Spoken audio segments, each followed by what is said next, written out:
chauffeur de bus, se ranger. Je touche 1700 € après 15 ans de boîte. Et les fins de mois sont très difficiles. J'ai 3 filles. On finit les fins de mois avec le frigo vide. Alors que les politiciens, ils ont toujours le frigo plein. Et ça, c'est inadmissible.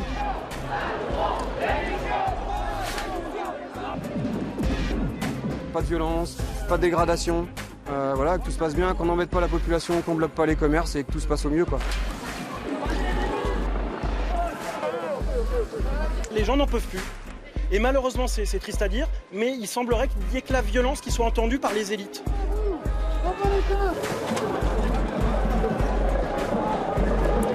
Bonjour, bienvenue pour ce dimanche en politique spécial en Pays de la Loire et en Bretagne. Le jaune, couleur de la colère, de la rage même depuis plusieurs semaines. Personne n'a vu venir cette crise inédite. Personne aujourd'hui ne sait comment elle va se terminer. Pendant une heure, nous allons revenir sur les derniers événements d'hier à Paris et surtout dans nos deux régions avec nos invités que je rejoindrai dans un instant sur notre plateau.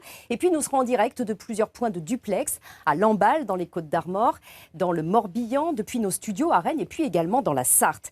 L'Ouest a déjà connu des mouvements de résistance dans le passé qui ne sont pas sans rappeler celui des Gilets jaunes, les bonnets rouges, les zadistes de Notre-Dame-des-Landes dont-ils montraient la voie. Et puis quelles sont les conséquences économiques notamment dans l'ouest de cette crise. Ces questions, bien sûr, nous allons nous les poser tout au long de cette émission. Mais d'abord, les images du week-end, ce sont celles de l'acte 4. L'embrasement, c'est ce à quoi appelaient certains gilets jaunes. Qu'en est-il exactement ? Eh bien, c'est paradoxal puisqu'effectivement 1722 personnes ont été interpellées en France, 1222 placées en garde à vue, un chiffre jamais atteint et qui traduit le changement de stratégie dans le maintien de l'ordre. Mais dans le même temps, la mobilisation dans les manifestations était, elle, en baisse. 125 000 personnes rassemblées dans les villes de France hier, contre 282 000 il y a 2 semaines. À Paris, vous le voyez sur ces images, il y a eu moins de violence et beaucoup moins de casse, heureusement, que la semaine dernière. En revanche, en région, c'était plus chaud hier, à Bordeaux, à Toulouse, mais pas tellement dans le nord-ouest, chez nous. Des rassemblements ont eu lieu dans toutes les grandes villes des Pays de la Loire et de Bretagne, avec quelques heurts entre gilets jaunes et forces de l'ordre, quelques vitrines cassées à Nantes, des tirs de gaz lacrymogène, mais entre guillemets, rien de très exceptionnel. En fait, beaucoup de gilets jaunes, visiblement, ont choisi de rester sur leur lieu de mobilisation, comme nous avons pu le constater, par exemple, sur un péage autoroutier à Seiches-sur-le-Loir, c'est dans le Maine-et-Loire, où se sont rendus hier Alain Darigrand, Éric Aubron et Valentin Leroux. Opération autoroute gratuite au péage de Seiches. Bonjour, est-ce que vous avez un ticket ? Merci. Voilà, c'est gratuit aujourd'hui. On dit merci Manu. Un péage occupé depuis le début du mouvement des Gilets jaunes. Un lieu stratégique dans un but précis. Et que nous, on préfère être là à redonner du pouvoir d'achat aux Français en les laissant passer gratuitement que d'aller embêter la population, les commerçants qui sont comme nous, voilà, qui ont du mal à boucler un petit peu les fins de mois, quoi. Des ouvriers, des artisans, des retraités, ils sont une cinquantaine à se relayer ici tous les jours depuis 3 semaines. Tiffany, mère de 3 enfants, réclame plus de pouvoir d'achat. Parce que là, on n'arrive plus à vivre. Nous, on finit les fins de mois avec le frigo vide. Alors que les politiciens, ils ont toujours le frigo plein. Et ça, c'est inadmissible. On est tous des citoyens avant tout. À ses côtés, Damien, chauffeur de bus à Angers. À 36 ans, il est en situation de surendettement. Il vit avec un salaire de retard, c'est son employeur qui lui sert de banquier. Je passe à la compta, je leur demande un acompte qui est prélevé déjà sur mon bulletin de paye tous les mois, quoi. Alors ici, la solidarité, on connaît. Les Gilets jaunes ont fait confectionner des objets qu'ils mettent en vente. C'est les bonnets et les bottes qu'on vend aux automobilistes et aux gens aussi d'ici, et dont les profits seront reversés au secours populaire de Seiches. À défaut de se mêler à l'agitation parisienne, ici le mouvement se poursuit dans la bonne humeur.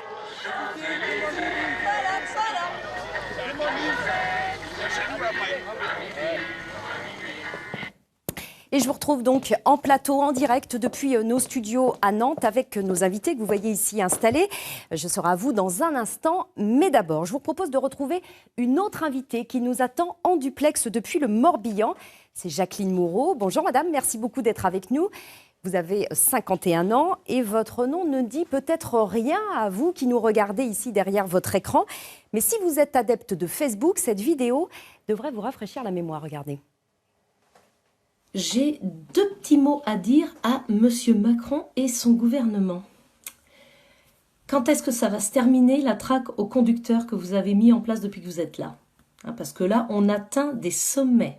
J'ai fait une petite liste de ce qu'on subit depuis que vous êtes là, mais on en a plein les bottes. C'est clair? Les nouveaux contrôles techniques. La moitié des voitures... Cet appel, Jacqueline Moreau, vous l'avez posté sur les réseaux sociaux le 18 octobre. Et on peut dire que c'est de là qu'est partie la mobilisation au niveau national des Gilets jaunes.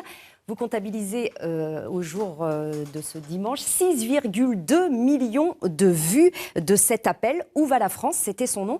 Est-ce qu'aujourd'hui, vous vous sentez dépassé par cet appel que vous avez lancé il y a un mois et demi? Alors, bonjour et merci de me recevoir. Donc tout d'abord, cette vidéo coup de gueule, en fait, c'était pas un appel, c'était une constatation. Quand j'ai publié cette vidéo, je ne savais pas qu'il y avait le 17 novembre qui se préparait. En fait, c'est dans les premiers témoignages que j'ai reçus à partir de cette vidéo que les gens m'ont dit, eh bien, pourquoi pas vous mobiliser pour le 17 novembre. Donc au départ, c'est un simple coup de gueule et il n'y avait aucune intention. Juste dire que j'en avais marre. Voilà. Vous avez en fait cristallisé et résumé visiblement le ras-le-bol d'un certain nombre de gens. Oui, tout à fait. J'ai été étonnée, je me suis dit, quand j'ai commencé à recevoir tous ces témoignages, et il y avait des témoignages qui étaient poignants, je peux vous le dire, je me suis dit, en fait, je ne suis pas toute seule dans cette pensée-là, et en fait, ça a cristallisé, oui, les gens. Il y a eu le fait que, je crois, quelques jours après, j'ai donc été mise au courant du 17 novembre, et j'ai fait une seconde vidéo en disant oui, on peut descendre dans la rue parce que comme ça, on va montrer que notre ras-le-bol, notre mécontentement. On va revenir à vous, bien sûr, tout au long de cette émission, Jacqueline Moreau. Mais d'abord, je voudrais vous présenter nos invités qui sont ici en plateau et qui vont alimenter aussi ce débat pendant 1 heure. Bonjour, Pierre-Yves Cadalin. Vous êtes militant La France Insoumise en Bretagne. Vous avez manifesté la semaine dernière à Brest et hier à Paris. On viendra à vous dans un instant. Bonjour Stella Dupont. Bonjour. Vous êtes députée La République En Marche du Maine-et-Loire. Vous aussi, vous avez rencontré à plusieurs reprises des Gilets jaunes. Vous nous l'expliquerez. Jacques Roux, bonjour. Bonjour. Alors vous n'avez pas revêtu aujourd'hui votre gilet jaune et pourtant, vous dites aussi gilet jaune. En l'occurrence, à Montaigu, en Vendée. Vous êtes mobilisé depuis le tout début, depuis le 17 novembre? Depuis le 17 novembre, j'ai participé pour la première fois de ma vie à une manifestation. Pourquoi, cette fois-là? Pour un ras-le-bol. Un ras-le-bol à titre privé, dans le cadre de ma vie privée, et un ras-le-bol au niveau professionnel. Moi, je suis salarié d'une entreprise, j'ai un véhicule de service, et quand je vois depuis 1 an l'augmentation du gasoil, multipliée par X véhicules, ça peut mettre en péril les entreprises aussi. Donc j'y ai été pour 2 choses. À titre privé et à titre professionnel. On reviendra à vous dans un instant. On retrouvera aussi en cours d'émission, en duplex depuis nos studios de Rennes, Christian Lebart.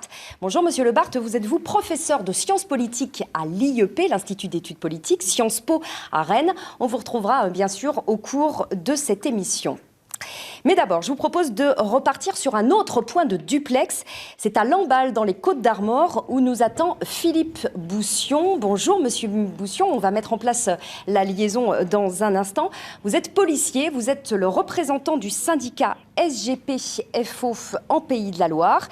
On a vu que la stratégie de maintien de l'ordre a changé hier. C'était le cas notamment à Paris. Un système plus préventif, plus mobile. Il a porté ses fruits apparemment. Oui, tout à fait. C'est un système qu'on demandait, nous, en tant que syndicat de police, depuis un moment, sur bien d'autres mouvements d'ailleurs, qui consiste à éviter les casseurs en amont. Quand on vient avec un sac à dos et des outils du parfait casseur, c'est quand même quelque chose qu'on peut se permettre de contrôler, de fouiller, et ça permet aux manifestants, les authentiques, de manifester dans de bonnes conditions. Avec paradoxalement beaucoup plus d'interpellations et de garde à vue, mais un peu moins de casses, de violences et surtout de blessés. Les policiers, en fait, on l'entend, alors pas forcément face caméra puisqu'ils ont un droit de réserve et pas le droit de grève, les policiers dénoncent eux aussi leurs conditions de travail, les déclassements de leurs fonctions. On a l'impression, en fait, que vos revendications et celles des Gilets jaunes, c'est le même combat, Philippe Boussion. Oui, clairement. Clairement, mes collègues expriment régulièrement tout au long de ce mouvement une solidarité par rapport aux revendications des Gilets jaunes. Bon, après, on est là pour faire un travail et encadrer les manifestations et éviter qu'il y ait de la casse. Mais clairement, nos collègues, que ce soit à titre individuel, à titre de citoyen, vivent les mêmes difficultés que les gens qui expriment avec leurs Gilets jaunes. Et à titre professionnel, l'injustice sociale, on la vit aussi en interne avec une base qui fournit énormément d'efforts. On a connu les attentats, on a connu tout l'état d'urgence à maintenir. On a connu les lois El Khomri avec toutes les manifestations. On est sur ces manifestations-là maintenant. Les policiers accumulent des millions d'heures au niveau parisien, au niveau central, au niveau du ministère. On ne peut pas les récupérer, on ne nous les paye pas. Et les collègues aujourd'hui sont rendus un ras-le-bol. Donc les Gilets jaunes il devrait y avoir une réponse politique aux Gilets jaunes pour que ce mouvement cesse. Mais il va falloir aussi qu'il y ait une réponse en termes de revendication à nos collègues, parce qu'aujourd'hui ils n'en peuvent plus, clairement. On vous retrouvera dans un instant, Philippe Boussion, donc en duplex de Laval. Mais d'abord, je vous propose de faire un premier point ce matin sur la situation hier dans l'Ouest, mais également ce matin. On va retrouver tout de suite en duplex et en direct Émile Level. Bonjour Émile, vous êtes vous à Voivre dans la Sarthe. Est-ce que c'est calme ce matin autour de vous ? Oui, on est donc à quelques kilomètres du Mans, au rond-point de Voivre. Alors comme dans plusieurs points de blocage de la région, l'idée ici c'est surtout d'être visible, plus que d'empêcher les automobilistes de circuler. Alors au Mans, toutefois, le dépôt pétrolier est toujours bloqué, comme depuis plusieurs jours, dans l'attente d'une hypothétique intervention des forces de l'ordre. En Maine-et-Loire, on nous signalait ce matin la présence de gilets jaunes sur plusieurs échangeurs de l'A11 et de l'A87. Cet après-midi, à La Roche-sur-Yon, à 14h, une manifestation est prévue. Elle doit partir de la place Napoléon pour aller vers la préfecture de Vendée. En Vendée justement, où la CGT du service départemental d'incendie et de secours appelle les pompiers à la grève à partir de mardi prochain. Alors en Loire-Atlantique, un petit peu plus proche de vous, on signalait aussi ce matin un barrage filtrant au niveau de Montoire de Bretagne, avec là aussi une dizaine de gilets jaunes. Ici à Voivre, on sent que les klaxons de soutien sont réguliers et les gilets jaunes sont motivés. Je ne vois pas, ce n'est pas la pluie ni le vent qui les feront lâcher maintenant. Merci beaucoup Émile, en duplex donc depuis la Sarthe. Stella Dupont, je rappelle que vous êtes députée La République En Marche dans le Maine-et-Loire. Est-ce qu'enfin on a réussi à gérer correctement cette crise hier au niveau national et régional ? Alors moi, je voudrais tout d'abord remercier les forces de l'ordre, puisqu'effectivement, elles ont fait un travail remarquable. La stratégie a été adaptée, vous l'avez indiqué, plus de prévention, plus d'anticipation, et il semble que cela porte ses fruits, même si on ne peut se satisfaire, et je ne me satisfais pas, des casses qui ont encore eu lieu, puisqu'il y en a eu à Paris et partout en France. Et je crois même que c'est quelque part problématique de s'entendre dire aujourd'hui que bon, ça s'est pas mal passé, mais quand on fait les comptes, et quand on fera les comptes en termes économiques également, on pourra constater que l'impact est encore très fort. Mais les forces de l'ordre, extrêmement sollicitées depuis de nombreux mois, se sont montrées vraiment présentes et ont assuré un service de sécurité, de protection également des personnes de grande qualité. Et il faut les souligner et les en remercier. Ce bilan économique dont vous parlez, nous le ferons en deuxième partie d'émission, notamment pour ce qui concerne nos deux régions, Pays de la Loire et Bretagne. Pierre-Yves Cadalin, vous étiez à Paris, vous hier, à Brest la semaine dernière. Comment se sont passées les manifestations, puisque vous avez carrément enfilé un gilet jaune? Je rappelle que vous êtes militant La France Insoumise. Oui, parce que moi, il me semble qu'il y a là un grand mouvement populaire dans lequel je me sens à l'aise finalement et qui porte parfois des revendications pour lesquelles je me bats et auxquelles je suis profondément attaché. Et ce que je retiens des deux manifestations par-dessus tout, c'est la joie d'être ensemble. Et c'est au fond, quelle que soit notre conviction par ailleurs, etc., un grand mouvement de dignité, un grand mouvement de la part de gens qui parfois ne sont plus entendus, qu'on ne voit jamais dans les médias, etc., et qui disent maintenant, nous sommes visibles, maintenant nous réclamons davantage de pouvoir d'achat, nous réclamons de la justice fiscale, car on ne peut pas en République défendre l'impôt si il n'est pas juste. Il faut que les riches payent à proportion de leur richesse, et les autres ne sont pas opposés à payer dans ces cas-là. Mais voyez, ce mandat qui a commencé avec la suppression de l'ISF est caricatural de ce point de vue. On ne peut pas dire aux gens, on va vous prendre 4 milliards et les carburants, en ayant rincé les plus riches du pays, en leur faisant exactement la même somme de cadeaux fiscaux au début du quinquennat. Donc je crois qu'il y a une demande de dignité et de justice fiscale et sociale dans le pays. Eh bien, on va justement aborder ce point avec Christian Lebarthe qui nous attend, je vous l'ai dit il y a quelques instants, en duplex depuis notre studio à Rennes. Bonjour Monsieur Lebarthe, merci beaucoup d'être avec nous. Est-ce que effectivement c'est la France des invisibles, cette France périphérique dont certains sociologues ont parlé depuis très longtemps maintenant, qui s'exprime enfin ? Alors c'est extrêmement difficile de le savoir parce qu'on manque d'enquêtes sur les gens qui sont dans la rue, mais incontestablement tout laisse entendre que c'est plutôt une France périphérique, rurale, périurbaine. La géographie des mobilisations en Bretagne le montre assez bien, c'est-à-dire c'est pas à Rennes que la mobilisation a été la plus forte, c'est Ploërmel, c'est Saint-Brieuc, etc. Donc oui, c'est plutôt la France qui habite à 1 heure des métropoles, la France qui prend sa voiture, et puis la France qui éventuellement fait aussi un peu écho à d'autres mouvements sociaux. Et dans le cas de la Bretagne, on pense au bonnet rouge, mais même si ce n'est pas tout à fait la même chose quand même. Alors justement, vous évoquez les bonnets rouges. Quand on voit les images de Paris du week-end dernier, quand on voit celles de Bordeaux ou de Toulouse ce week-end, eh bien elles résonnent de façon un peu particulière en Pays de la Loire et en Bretagne. Elles nous rappellent d'autres images, n'est-ce pas, Christine Villevoisin? Bonjour, vous êtes avec nous ici en plateau. Des images, celles des portiques écotaxes ou de Notre-Dame-des-Landes. Oui, le mouvement présente d'abord celui des Gilets jaunes, des similitudes, on l'a dit, avec les bonnets rouges sous le précédent quinquennat.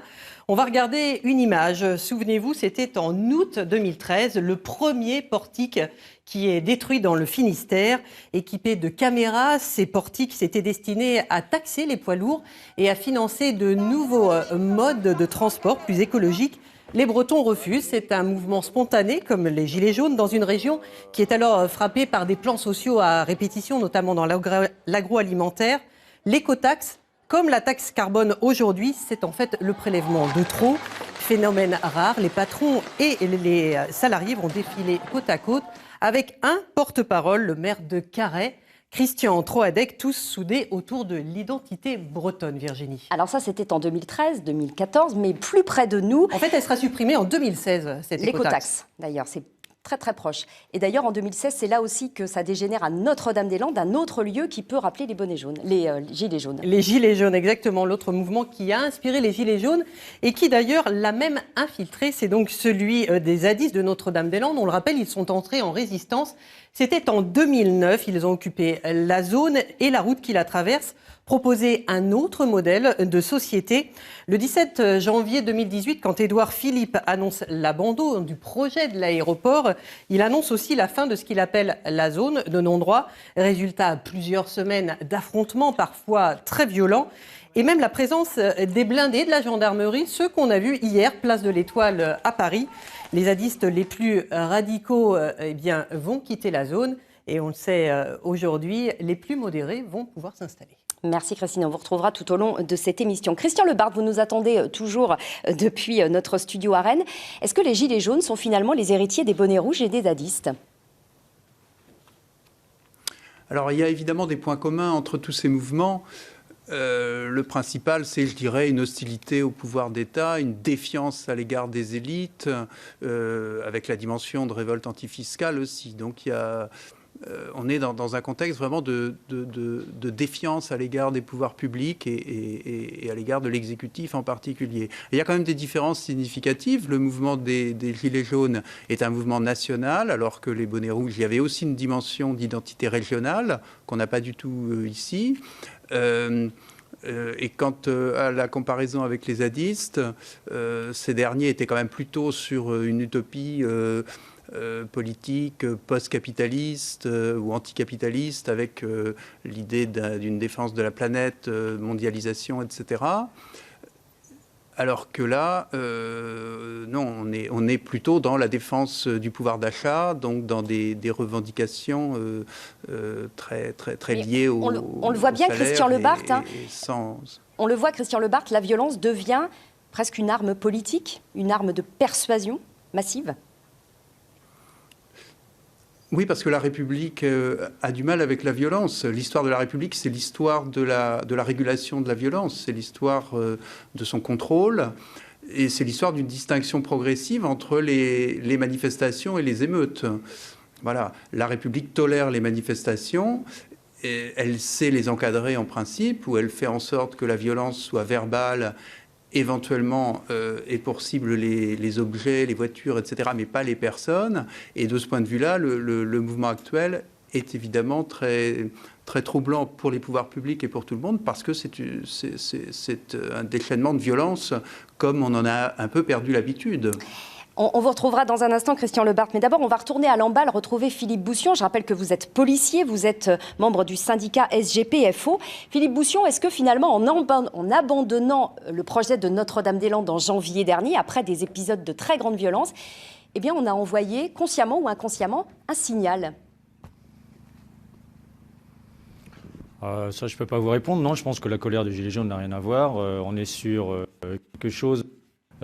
Tous les grands rassemblements, on a tout le temps un agglomérat de casseurs qui viennent se greffer sur les concentrations, les manifestations de centre-ville. C'est l'occasion pour eux rêver de faire de la guérilla urbaine. C'est pour ça qu'on avait invité hier, la journée d'hier, les appels du gouvernement ou nous-mêmes à rester sur les ronds-points, les actions de filtrage, les choses comme ça, sur les mouvements des Gilets jaunes authentiques.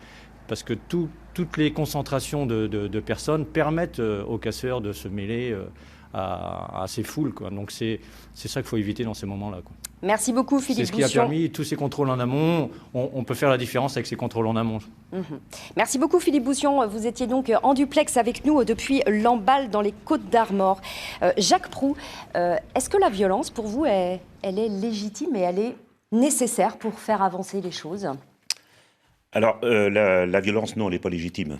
Mais on ne peut pas l'expliquer, mais on peut comprendre la réaction de certaines personnes, dont beaucoup de Gilets jaunes aujourd'hui. Mais est-ce qu'il n'est pas l'heure de la condamner absolument fermement ? Alors, moi, je pense qu'aujourd'hui, on parlait de acte 1, acte 2, acte 3, acte 4. On doit passer plutôt en acte final et de se remettre autour de la table. Alors, je ne dis pas se remettre autour de la table. Quand j'entends le représentant des Insoumis, les Gilets jaunes qui sont venus manifester pour différentes raisons, qui sont au demeurant pour une très très grosse majorité des gens respectables, où il y a une vraie souffrance, une vraie colère.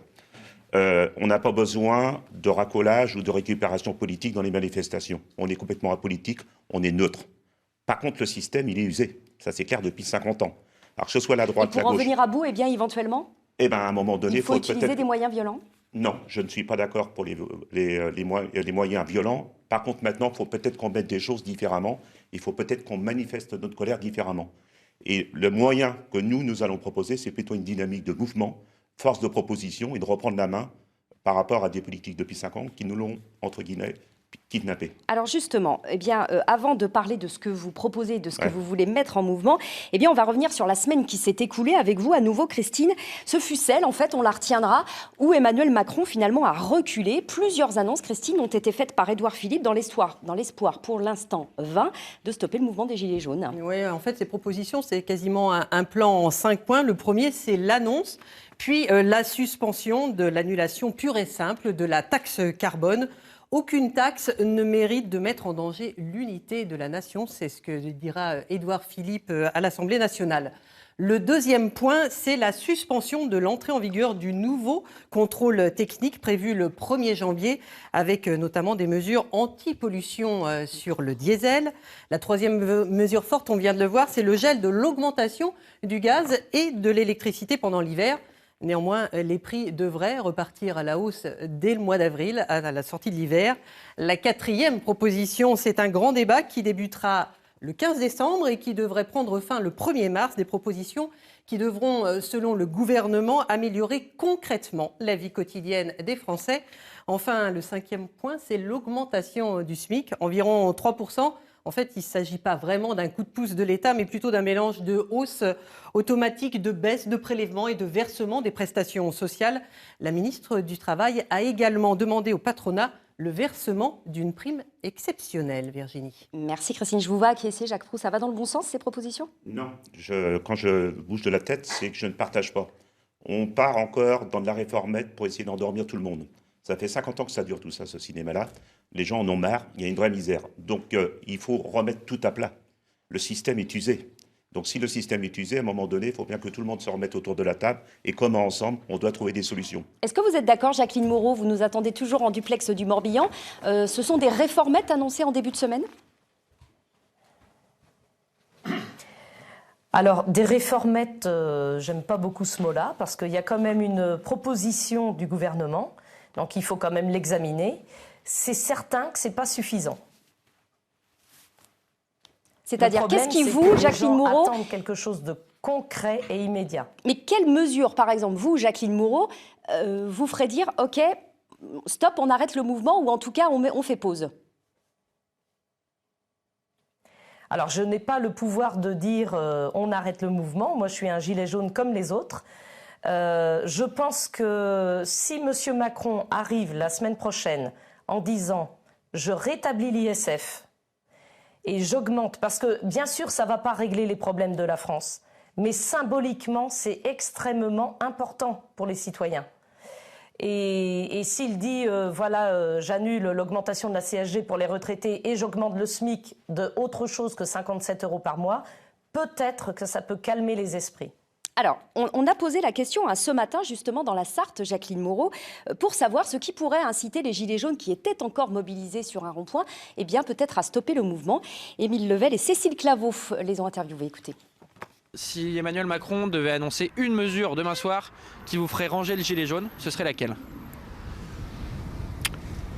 Éventuellement sa démission. Surtout et arrêter vraiment son arrogance. Ça pourrait déjà faire quelque chose. Déjà qu'ils remettent en place l'ISF, qu'ils remontent les SMIC, qu'ils baissent les taxes. Avec ça, déjà, ce serait pas mal. Mais c'est pas dans 6 mois, c'est pas gelé. C'est suspendre les taxes. Sinon, dans 6 mois, on revient. Il faut absolument qu'ils recomptent les retraites parce que bon, il y a des retraites qui sont vraiment trop basses. Mais surtout aussi le SMIC, il faut qu'il soit augmenté pour que tout le monde puisse vivre de leur travail. Et on va poser la question à un autre gilet jaune, puisqu'on a vu que vous, Jacqueline Moreau, vous, Jacques Proulx, vous n'enfilez pas de gilet jaune. En revanche, Dany Simon, vous êtes avec nous depuis Lamballe. Eh bien, vous le portez notamment sur les manifestations et ici sur notre plateau en duplex. Bonjour, merci beaucoup d'être avec nous.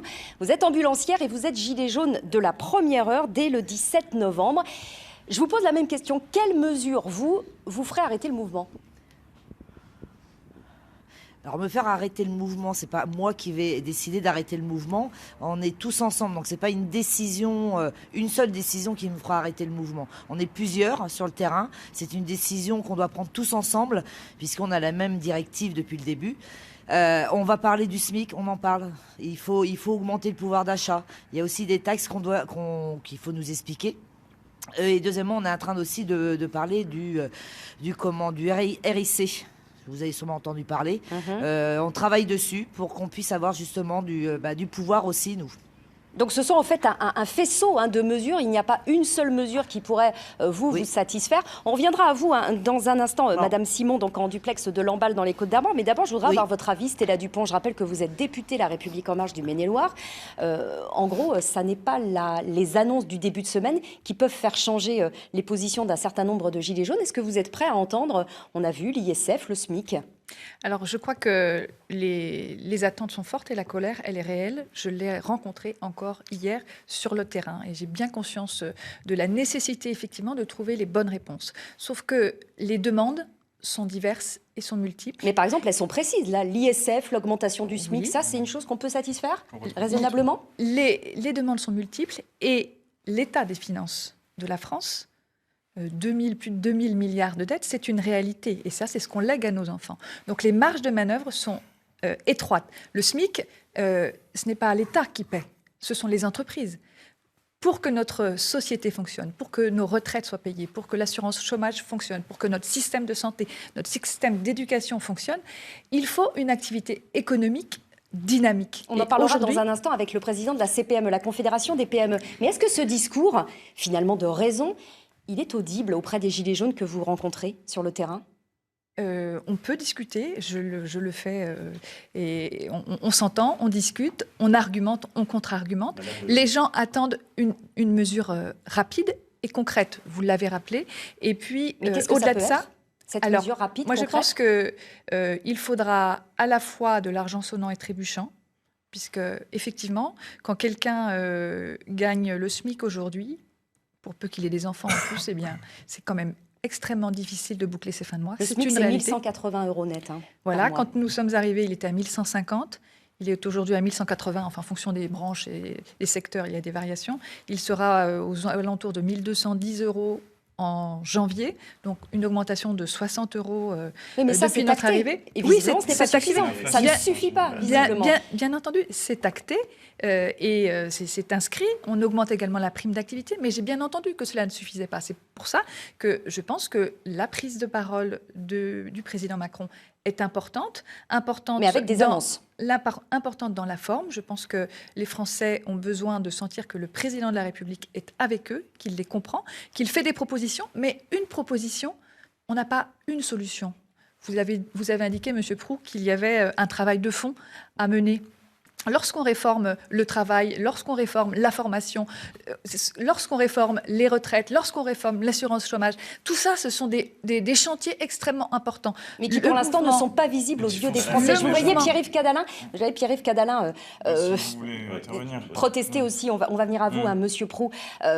Quand je disais les politiques ne sont pas audibles, vous êtes député, mais vous non plus à la France Insoumise, vous n'êtes pas tellement... Si, je voudrais revenir sur ça, vous n'êtes pas tellement audible non plus. Vous vous êtes mêlé aux Gilets jaunes à Brest la semaine dernière, mais finalement, ils ne veulent pas de vous. Mais j'y vais en tant que citoyen, c'est pas vrai ça. Moi, je débattais avec un gilet jaune l'autre fois, il était d'accord avec ce que je disais, ce qui remonte des revendications. Il refuse la récupération politique. Mais oui, mais nous ne voulons pas récupérer, nous respectons l'autonomie du mouvement, mais en tant que citoyen, tout le monde peut aller manifester, et je crois que ça, il y a un accord là-dessus. Et moi, je note que des revendications émergent qui font écho à ce qui existe parfois dans notre programme. Et ce que je veux dire, c'est que les gens raisonnables, ce sont les gilets jaunes.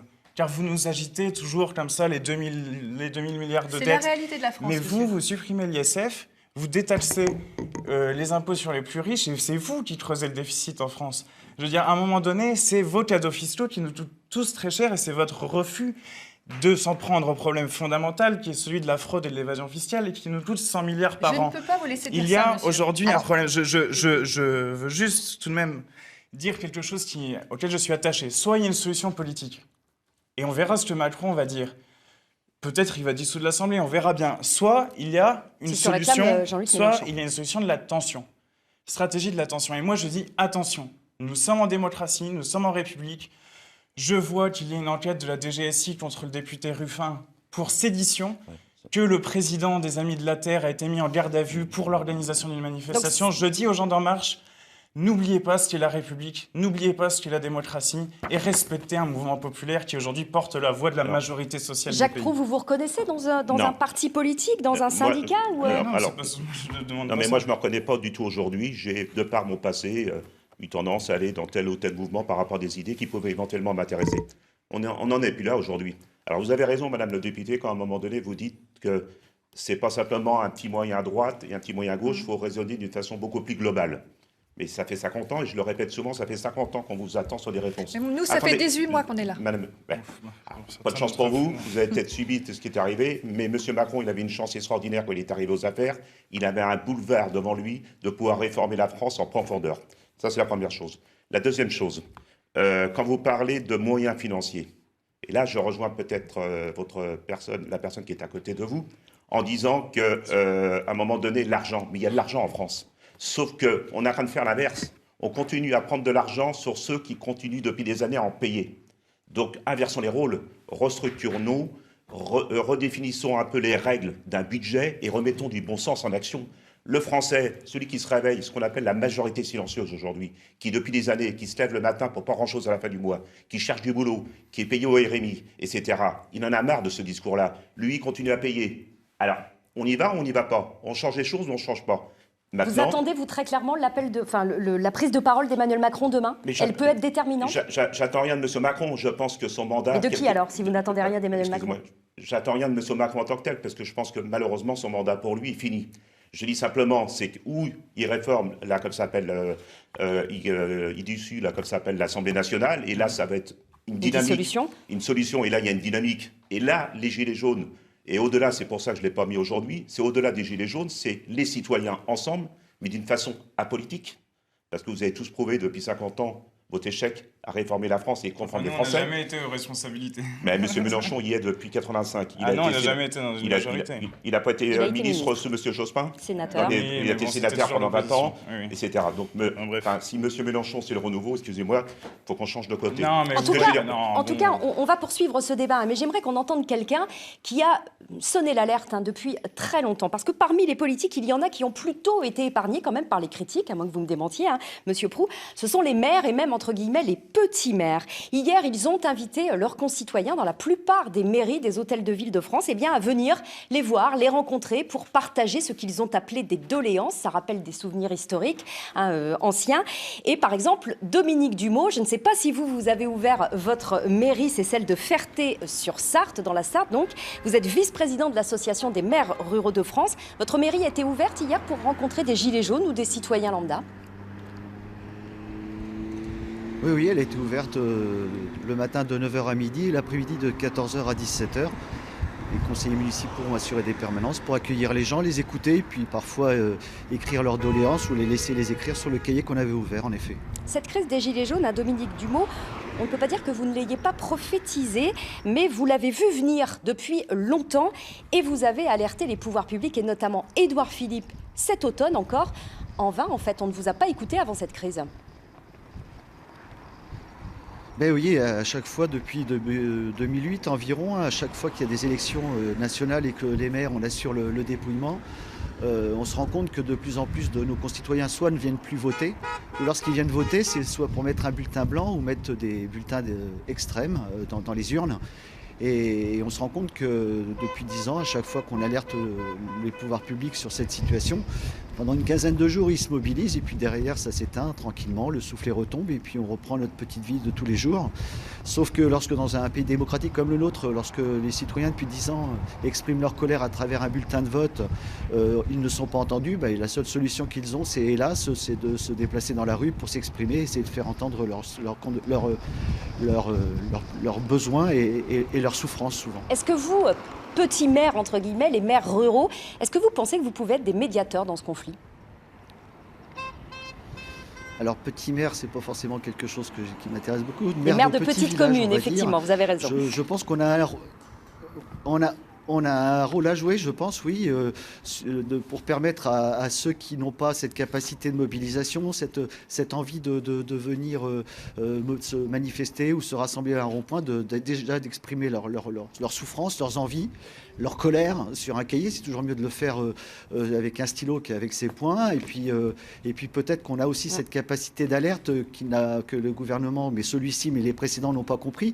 On est souvent, nous, avec les habitants de nos villages, en train d'échanger, de capter leur colère. Et souvent, on a essayé d'alerter les pouvoirs publics qui n'ont pas été capables de nous entendre et de comprendre ce que nous voulions exprimer, nos inquiétudes. Merci beaucoup Dominique Dumont, et on entend dans vos propos que vous espérez que ça va changer. Cette crise, en tout cas des Gilets jaunes, ce mouvement social, eh bien, il a fait des victimes collatérales. Christine, il a un prix pour l'économie, ce mouvement.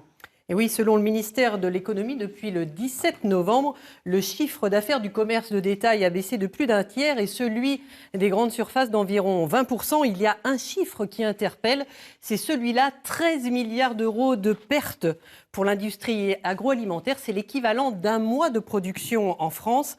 Dans nos deux régions, les chambres de commerce et d'industrie ont recueilli des informations depuis le début du mouvement. En Loire-Atlantique, un sondage a même été réalisé auprès des TPE qui représentent l'immense majorité des entreprises. 69% se disent impactés et près de la moitié accusent une baisse qui va jusqu'à 30% de leur chiffre d'affaires. Le constat est le même en Bretagne, où 30% de perte de chiffre d'affaires. Également pour la société Yves Rocher, qui accuse jusqu'à 50% de pertes dans ses magasins parisiens. Résultat, les géants d'Internet, Cdiscount ou encore Amazon, voient leurs ventes, elles, s'envoler. Pour faire face, les petits commerces parient sur l'ouverture le dimanche, les dimanches 16 et 23 décembre. Les Gilets jaunes sont parfois interpellés. Je vais vous lire une lettre des salariés du Leclerc de Pontchâteau. Ils ont publié une lettre ouverte où ils disent « Nous comprenons votre colère, nous voyons aussi notre pouvoir d'achat diminuer.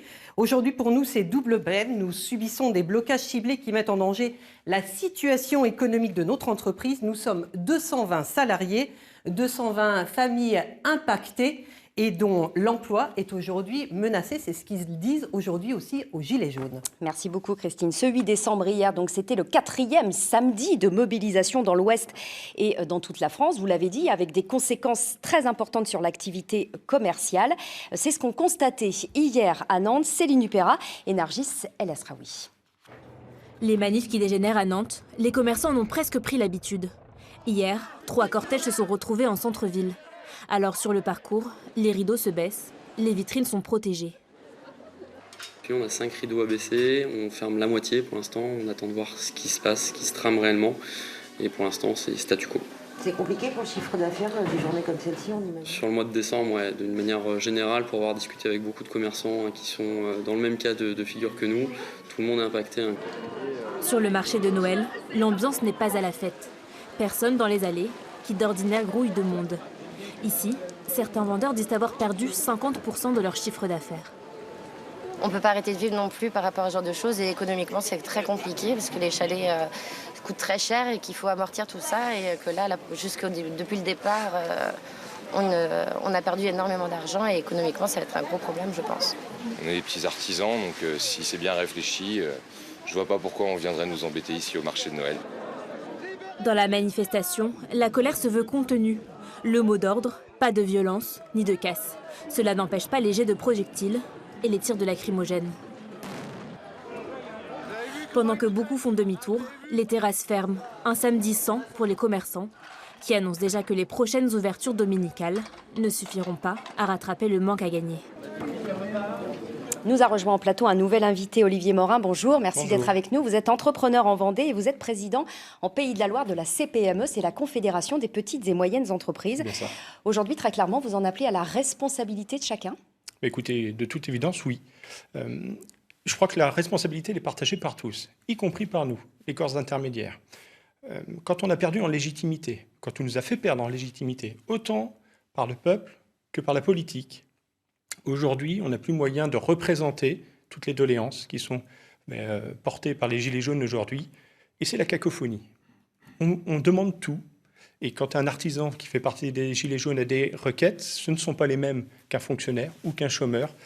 Et je ne vois pas comment répondre à tout ça. Alors la responsabilité, elle est partagée par les politiques, par le peuple et par nous, les corps intermédiaires, qui n'avons pas su convaincre de notre utilité dans le débat. Est-ce que, par exemple, le signal, ce serait cette fameuse prime dont a parlé Édouard Philippe, qui pourrait être défiscalisée? 1 000 €, il a évoqué ce chiffre. Alors ça fait partie des propositions qu'avait faites la CPME il y a quelques mois. Pour autant, ce n'est pas quand il y a le feu qu'il faut revenir vers nous. Quand on s'est passé de nos conseils, de notre représentation, de ce qui nous légitimise, c'est un peu tard. C'est un peu tard pour prendre ces décisions-là. Et pour l'imposer surtout. C'est qu'aujourd'hui, les commerces de proximité, les artisans qui ont souffert de ces manifestations, qui auront des trésoreries exsangues, comment vont-elles faire pour payer ces primes?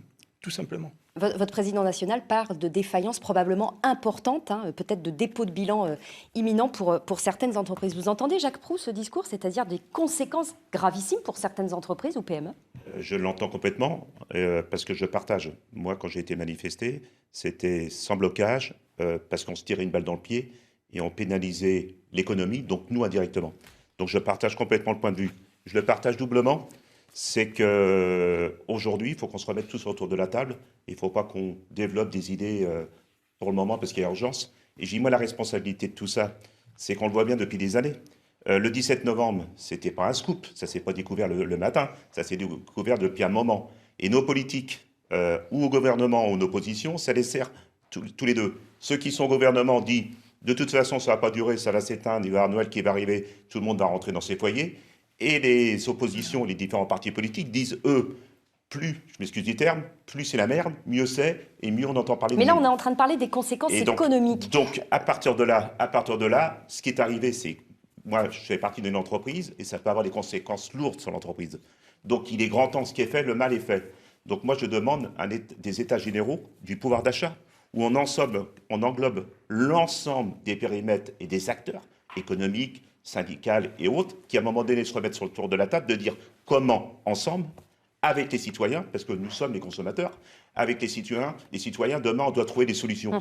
Et ça passera de toute façon par un tsunami, une réforme, une mise à plat de l'ensemble de notre système. Si on ne se pose pas cette question-là, on va endormir tout le monde pendant 3-4 mois, et dans 6 mois, ce sera un autre sujet, et ce sera encore le bordel. Olivier Morin, est-ce que vous avez l'impression que finalement les patrons, qu'ils soient de PME ou de plus grosses entreprises, ils ont joué le jeu du contrat social, ou que finalement ils ont aussi un retour de bâton aujourd'hui?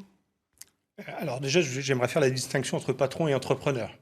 Un patron peut être un salarié comme un autre. Un entrepreneur, c'est quelqu'un qui a mis son argent dans son entreprise et qui vit au quotidien avec ses salariés et qui l'apporte cette entreprise. Et quand on parle de... Et qu'on attise finalement toujours ces fractures entre le patron, les salariés, l'entrepreneur et son entreprise. Mais c'est ce que font actuellement un certain nombre de gilets jaunes qui pointent de façon très catégorielle des personnes. Oui, les mais politiques, les patrons. Ce qu'on n'a pas compris, c'est que l'intérêt d'une PME, c'est l'intérêt de ses employés. On ne peut pas toujours fracturer notre société dans tous les sens. Si vous regardez tout ce qui nous entoure, c'est la France contre les immigrés, c'est les politiques contre le peuple, c'est les entrepreneurs contre leurs salariés. On ne fait que ça, fracturer.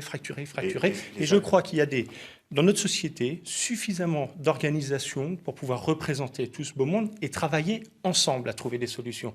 Et le choix politique qui a été fait, qui a été renforcé par ce gouvernement, d'écarter les corps intermédiaires, c'est aujourd'hui la conséquence qu'on peut constater dans la rue avec les gilets jaunes. Moi, j'ai un constat au niveau de beaucoup de gilets jaunes qui sont de niveau ouvrier ou cadre, ou etc., disent aujourd'hui les intérêts de l'employeur ou du salarié ne sont pas antinomiques. Arrêtons de dire ça, c'est pas vrai. On a cherché à opposer pour pouvoir mieux régner. À un moment donné, il y a quelque chose qui ne va plus. Moi, je crois que cette crise, elle vient de loin. Et effectivement, les explications que vous donnez, moi, je les partage. Je pense qu'on a de tout temps pour résoudre une crise ou pour anticiper une crise, parce qu'il est en général préférable de l'anticiper. On a besoin de tous les représentants autour de la table. Ça n'a pas été fait avant, je le regrette, ou pas suffisamment, ou mal fait. Je souhaite que... Là, vous dites on a été un peu responsable quand même au gouvernement. Mais bien sûr, la responsabilité, elle est collective. Dire autre chose, c'est mentir. Et vous espérez, par exemple, qu'Emmanuel Macron fera ce mea culpa demain, en disant « je n'ai pas su entendre », vous dites les corps intermédiaires, ça fait 1 an et demi qu'on les ignore. Est-ce que vous espérez cet acte de contrition, d'humilité demain ? Bien entendu, il faut de l'humilité, et de l'humilité de tous, des députés, du Premier ministre. Il l'a fait lorsqu'il a décidé... Jusqu'au président de la République ? Jusqu'au président de la République. Bien entendu, les Français attendent cela. C'est essentiel. Et ça pourrait être un signal au-delà même d'annonces concrètes ? Oui. Quand je vous ai dit que les Français ont besoin de sentir que le président de la République est avec eux, les comprend, c'est aussi cela, c'est faire preuve d'humilité. Les crises depuis ces 30 dernières années sont importantes, on en paye les conséquences aujourd'hui. Et si on n'est pas tous autour de la table à faire un travail de fond, vous avez raison, sans œillères, on ne s'en sortira pas. C'est important, vraiment, de travailler. Alors attendez, parce qu'il ne nous reste que 5 minutes d'émission et j'aimerais qu'on élargisse au-delà aussi des Gilets jaunes. Puisqu'on va voir, Christine Villevoisin, que ce mouvement des Gilets jaunes, il est parti bien sûr du prix des carburants, mais il s'étend maintenant à d'autres problématiques et d'autres secteurs. Oui, c'est incontestable, Virginie. La contestation se propage depuis le début de la semaine. Ce sont d'abord les lycéens qui battent le pavé et bloquent leur lycée, une vingtaine en Bretagne, idem en Pays de la Loire. Leur mot d'ordre, non à la réforme du bac et à Parcoursup. On est très loin de vos revendications de Gilets jaunes. Les étudiants, eux aussi, sont entrés dans le mouvement pour dénoncer notamment l'augmentation des droits d'inscription pour les étudiants étrangers. L'université de Nantes a été fermée jusqu'à lundi et Rennes 2 sera bloquée à partir de lundi. Et puis à partir de demain, surtout, ce sont les agriculteurs qui appellent à la mobilisation. Ils craignent que le gouvernement recule sur la loi agriculture et alimentation qui doit permettre de mieux rémunérer les agriculteurs. Une loi dont l'application devrait être reportée. Pas de convergence de lutte avec les Gilets jaunes, même si les organisations syndicales disent qu'elles partagent et qu'elles soutiennent vos revendications. Merci beaucoup, Christine. On va retrouver en duplex de Rennes, de nos studios à Rennes, Christian Lebarthe. Je rappelle que vous êtes professeur de sciences politiques à l'IEP à Sciences Po Rennes. Christian Lebarthe, est-ce que ce mouvement, il nous rappelle un peu mai 68, où il y avait eu convergence des luttes entre les paysans, les ouvriers, les étudiants, et est-ce que ça peut se reproduire en 2018, 50 ans après ? Alors oui, effectivement, cette logique de juxtaposition des revendications, elle rappelle mai 68. Après, il est extrêmement difficile d'anticiper la sortie de crise. Une donnée clé sera la popularité du mouvement, c'est-à-dire effectivement si la violence perdure et si la question se pose de savoir qui paiera la facture, et voilà, on peut imaginer que le mouvement s'essouffle un peu, surtout à l'approche des fêtes de Noël. Après, pour les pouvoirs publics, il n'y a pas 50 solutions, il y en a 2. Soit on agit sur le terrain des revenus socio-économiques, par exemple par un coup de pouce au SMIC, par exemple en agissant sur les impôts, mais il y a vraiment une crainte qu'on en soit au piège jaune. Donc la seule mesure symboliquement un peu lourde, ce serait le rétablissement de l'ISF. Soit on agit sur les réformes institutionnelles. Et là, est-ce qu'il faut par exemple un nouveau Grenelle, si on fait référence à mai 68, Christian Lebart? Oui, c'est ça. Alors ça peut être un nouveau Grenelle, mais il y a aussi des revendications qui sont liées, à l'impopularité du chef d'État. On parle de référendum, on parle de dissolution de l'Assemblée nationale. Voilà, il y a vraiment une crise de la démocratie représentative là. Merci beaucoup Christian Lebart d'avoir été en duplex avec nous depuis les studios à Rennes. Il nous reste 2 minutes. Je voudrais qu'on retrouve Jacqueline Moureau. Je rappelle que c'est vous qui avez lancé le premier coup de gueule. C'était à la mi-octobre qui, quelque part, ensuite s'est greffé sur la manifestation du 17 novembre. Est-ce que Jacqueline Moureau, pour vous, il faut un acte 5 des Gilets jaunes? Ou est-ce qu'on est passé à autre chose maintenant? Quelle est la suite aujourd'hui? Alors moi, je pense à titre personnel que continuer à appeler à des actes 5, actes 6, c'est complètement ridicule. On n'est pas dans une pièce de théâtre. On est en train de parler de l'avenir de la nation. Donc il faut raison garder. Et maintenant, selon l'intervention du président, eh bien, il va falloir un jour se mettre autour de la table parce qu'on ne va pas passer notre vie sur des ronds-points. Ça sert à rien, ça. Il faut maintenant discuter. On a le pied dans la porte s'est ouverte. Il faut discuter, il faut aller porter nos revendications. D'ailleurs, le Premier ministre les a bien entendues quand nous y sommes allés. Donc, il faut maintenant engager le dialogue. C'est ce qu'on voulait, être entendu. Eh bien, que chacun, que toutes les personnes, tous les citoyens qui ont manifesté, je pense que le gouvernement a très bien compris qu'on était puissant. Donc, toutes les personnes qui ont manifesté, maintenant, il faut qu'elles aillent dans leur mairie, voir leurs députés. Alors, par contre, je voudrais quand même ajouter une petite chose. Merci Jacqueline Moureau, puisque je suis navrée, on arrive à la fin de cette émission, mais je résume votre propos. En fait, c'est savoir raison garder sans violence et surtout avancer et tirer les fruits un peu de ce mouvement inédit. Merci beaucoup aux uns et aux autres d'avoir été avec nous en plateau ici en direct de Nantes, mais également sur nos différents points de duplex. Tout de suite, vous retrouvez le 12-13 en Pays de la Loire et en Bretagne. Et puis bien sûr, nous poursuivrons dans nos différentes éditions tout au long de la semaine à suivre ce mouvement. Merci à vous, bonne journée.